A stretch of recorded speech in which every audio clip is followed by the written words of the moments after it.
Hey everyone, this is Savita, Cognitive Fitness Coach. Today we are going to learn about an interesting topic. Why is it we all struggle to remember the names of the people? So first question, why is that we should remember the names? Because our names are the central focus of our identity. Hence it is important to know and remember the names of the people with whom that we are living and working and we are staying at everywhere in our different parts of our life. Okay, and you might ask me, Savita, I am good at remembering everything in the world except the names. Why is it so? Okay, let me answer. We have something called mental models. They are called as schemas. So that means it's a template. Okay, we have a template in our mind created based on all the things that I have seen, heard, experienced throughout our life. Example, if I say book, we all know it is a rectangular object, has a pages, ruled, unruled. We used to write, and also books we read it. Right. Similar way, any objects, if I say mug, so there is a template. So that's how if I come across new object, it is easy for me to relate to it and then store it in our mind. But that's not the case with the names and faces of the people, because we all are very, very, very unique with the different features, and so is our name. It is so arbitrary, it is difficult, and since moreover we don't have a template, it is difficult to store and recall it. But it is not impossible. Okay, let me break it down a little bit. Okay, how is this information is processed in our brain? So there are three stages.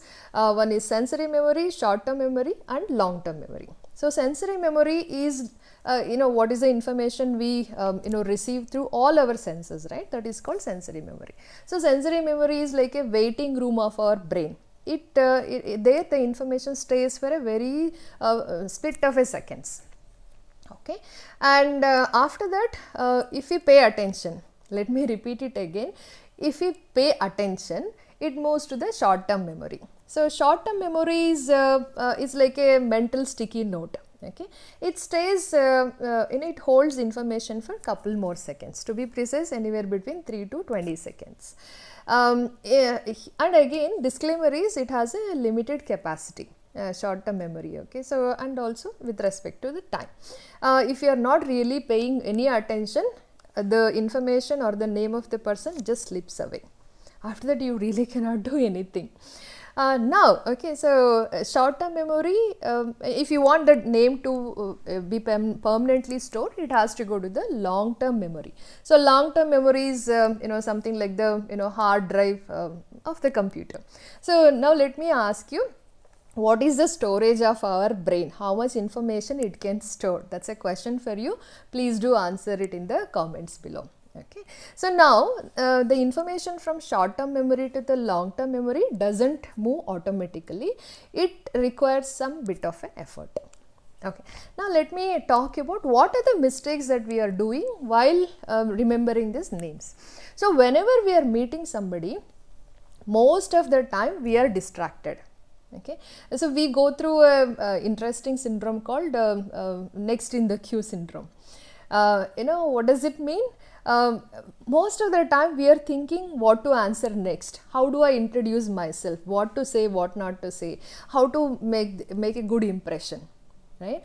So while we are so preoccupied with so many of these thoughts, so the other person's name does not get any attention at all. Do you agree? Yes or yes? Then this is a universal problem. You might ask me, how do we solve this, Savita? Okay, don't worry. I have some practical tips using which we will be able to remember the names better. First thing first, stop telling yourself and also to this entire world that I'm very bad at remembering the name. Okay, since it requires little reprogramming, so we should stop telling we are bad at remembering the name. Okay. Second one is, whenever you are meeting someone, tell your mind and brain that it is important for me to remember this person's name. So you're creating an intent to remember the name. Okay, in the first place. And then next is pay attention and listen carefully. Whenever somebody introduces themselves, so listen to their name and immediately use it. Say if I'm introducing, you could say, oh, nice to meet you, Savita. and also repeat it in your mind, okay, their name, and use their name throughout the conversation.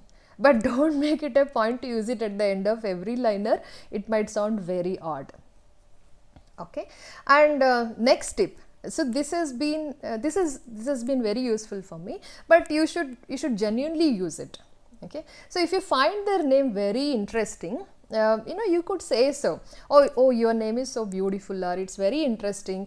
Can you tell me what does it mean? How do I spell it? How do I pronounce it?